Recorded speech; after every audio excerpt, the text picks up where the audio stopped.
ሰላም እንዴት ናችሁ? ጽዮን ነኝ። ዛሬ ቅዱስ ሚካኤል ያደረገልኝን ልንገራችሁ። ማለት ዛሬ አይደለም፣ አሁን በምቀርጽበት ቀን አይደለም፣ በግንቦት 13 ነው ታሪኩ የተፈጸመው እና ቅዱስ ሚካኤል ያደረገልኝን ነገር ልንገራችሁ። ማለት አሁን ነው ማለት አሁን ቆይቶ ነው ትዝ ያለኝ የቅዱስ ሚካኤል ስራ እንደሆነ ማለት ነው። እና ለምን አልመሰክርም ለምን አልነግራችሁም ብዬ ነው። እና እውነት አመስግኑልኝ ቅዱስ ሚካኤልን።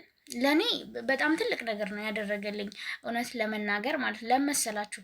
እኔ አሁን እንደዚህ ተደርጎ ሊሳወራው በሰዓቱ በቦታው የሆነ ሰውና ሲወራና በሰዓቱ የነበረው ነገር አይገናኝም። ገባችሁ? አይቆረፍዳል። ሲወራ ሲኖር ነው እንጂ ሲወራ ይቆረፍዳል። እና ምን ልላችሁ ነው፣ ብታምኑም ባታምኑም እኔ መናገሬን አልተውም።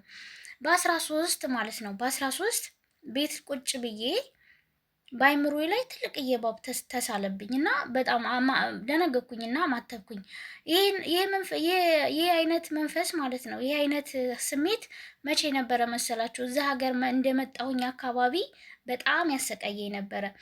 በቃ ቤቱ ሁሉ ባብ ይመስለኛል፣ አይጥ ምናምን ይመስለኛል ምናምን እና በጣም ነበረ የሚያሰቃየኝ። ከዛ መምህር ተስፋዬን ሳቅ፣ መምህር ግርማን ሳቃቸው ምናምን የእነሱን ትምህርት በመስማት አንዳንድ ጸሎትን በማድረግ ምናምን ያ ስሜት ጠፋ እና ጠፍቶ ስለነበረ አሁን እንደ አዲስ ሲመጣ በጣም ደነገጥኩኝና ከቤት ተነስቼ ወደ ውጭ ስወጣ በአይምሮ ያየሁት ንባብ ተጋርሞ አገኘሁት። ውጭ ላይ ማለት ነው። በጣም ነው የደነገጥኩት፣ በጣም ነው የፈራሁት፣ በጣም ነው የተንቀጠቀጥኩት። የዛን ሰዓት ምግብ አልበላውም በፍርሃት እና ለሰዎቹ ስነግራቸው ሰዎቹም አላመኑኝም። ምክንያቱም ሲጀመር አይታመንም እባብ ይመጣል ተብሎ እንኳን እባብ አይጥ ራሱ አይመጣም። ከዛ ጊንጥ አይተሽ ነው በቃ የሆነ ጊንጥ ነገር ምናምን አይተሽ ነው አይዞሽ ምናምን አሉኝ። በቃ እኔ አይቼዋለሁ። ዞሮ ዞሮ እነሱ አላመኑኝም። ከዛ በማግስቱ ቅዱስ ሚካኤል ነበረ። ጠዋት ተነሳሁኝና ሻማ አበራው። ከዛ ሰይፈ ስላሴን የዕለቱን የዘወትርን አደረሼ መልካ ሚካኤልን አደረስኩና ቅዱስ ሚካኤል ዛሬ በለተቀነ ያንን ያየሁትን እባብ ቀጥቅጥልኝ፣ ሰዎቹም እንዳምኑኝ አድርግልኝ ብዬ ወጣው፣ ስራ ገባው ማለት ነው። ከዛ 6 ሰዓት አካባቢ እንደዛው በአይምሮ ላይ ተሳለብኝ እባብ ማለት ነው። ከዛ ደንግጬ ቤቱ መስታወት በመስታወት ስለሆነ ዙሪያውን መስታወት ስለሆነ በሳሎን በኩል ሄድኩና በመስታወቱ ወደ ውጭ ስመለከት ቀጥ ብሎ እየመጣ ነው እባቡ። እንደ አጋጣሚ ደግሞ ሁሉም ነበሩ ቤት ውስጥ። ከዛ በጣም ጮፍኩኝና አሳየዋቸው። እነሱም በጣም ደነገጡ። ምክንያቱም አላመኑኝም ነበር፣ እባብ እንዴት ይመጣል ብለው ማለት ነው። ከዛ እንደ አጋጣሚ ወንድ ነበረ፣ አሰሪ ወንዱ ወጥቶ ጨፍጭፎ ገደለው ማለት ነው እባቡን። ከዛም በኋላ ፍርሃቱ እስካሁን ድረስ ፍርሃቱ እንዳለ ነው። ወደ ውጭ ምናምን ብቻዬን አልወጣም ነው የምለው፣ በጣም እየፈራሁኝ። ግን እኔ በጣም በቃ እውነት ለመናገር እግዚአብሔርን ማለት ነው እረስቸው ነበረ። እንዳልኩት ነው ቅዱስ ሚካኤል ያደረገልኝ፣ በቃ እንዳልኩት። ምክንያቱም ሰዎቹ እንዳምኑኝ ይፈልግ ነበረ። እኔ ደንግጬ እንደዛ ተንቀጥቅጬ እባብ አይቻለሁኝ፣ እባብ አለ እዚህ ግቢ ውስጥ ብዬ፣ ግን ለስንት ዓመት ሙሉ እባብ የሚባል ነገር አይቻላቅም ነበር ብዬ እነሱ ደግሞ ሳያምኑኝ ሲቀሩ በጣም ነበር የተናደድኩት። ግን እነሱ ሰዎቹ ስብስብ ባሉበት እባቡ መጥቶ እነሱ ስላዩት እንዴት ደስ እንዳለኝ እና ይሄንን ያደረገልኝ ቅዱስ ሚካኤል ነው። ቅዱስ ሚካኤልን አመስግኑልኝ። የእምሬ ነው እግዚአብሔርን። እኔ እባብ በቃ በህይወት የምፈራው አውሬ እባብ ነው። አሁን እንዴት በቃ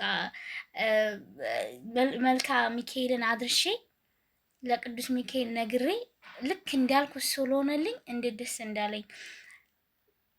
ታዲያ ይሄ ቅዱስ ሚካኤል ታምር አይደለም? ይሄ ቅዱስ ሚካኤል ይሰራልኝ አይደለም?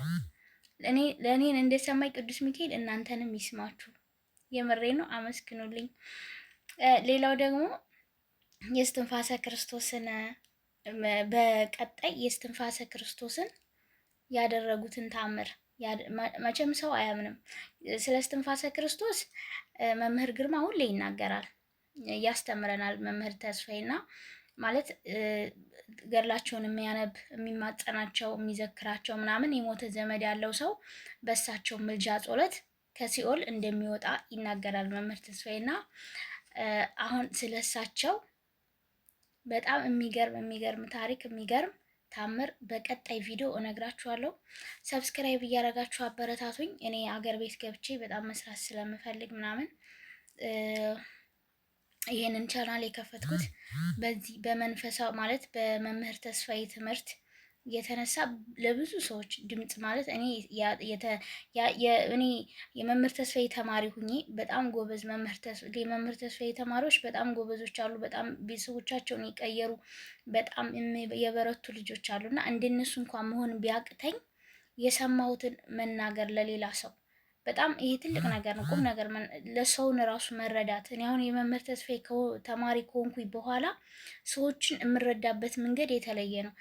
በፊት ምንም ነገር ቦታ አልነበረኝም። ሰዎችን በቃ እንደዚህ የሆነ ነገር ሲሆኑ ማለት ነው የራሳቸው ጉዳይ ምናምን ነበር። ግን አሁን ወደው አይደለም ተይዘው ነው ምናምን የማለት ለምጃለሁኝ እና ለሰዎች መናገር የተማርነውን ያየነውን የሆነ ሰው ተቸግሮ ስናይ ይሄ እኮ እንደዚህ ነው ብንለው ያ ሰው ይቀየራል፣ ይስተካከላል። እና እንደዛ ማድረግ ስለምፈልግ እኔ ጎበዝ ሁኜ ጸልዬ ሰግጄ ምናምን ሰዎችን በጸሎት ማገዝ ባልችል ግን የተማርኩትን መምህር ተስፋዬ ያስተማረኝን ሌላ ሰው ተቸግሮ ሳይ ይሄ ነገር መምህር ተስፋዬ እንደዚህ አስተምሯል፣ ይሄ ነገር እንደዚህ ሊሆን ይችላል፣ እንደዚህ አድርጎ ወይ ጸበል ሂዱ፣ ጹሙ፣ ጸልዩ፣ ስገዱ፣ ቁረቡ ምናምን ማለት አያቅተንም እና እንደዛ ማድረግ ስለምፈልግ ሰብስክራይብ እያደረጋችሁ አበረታቱኝ።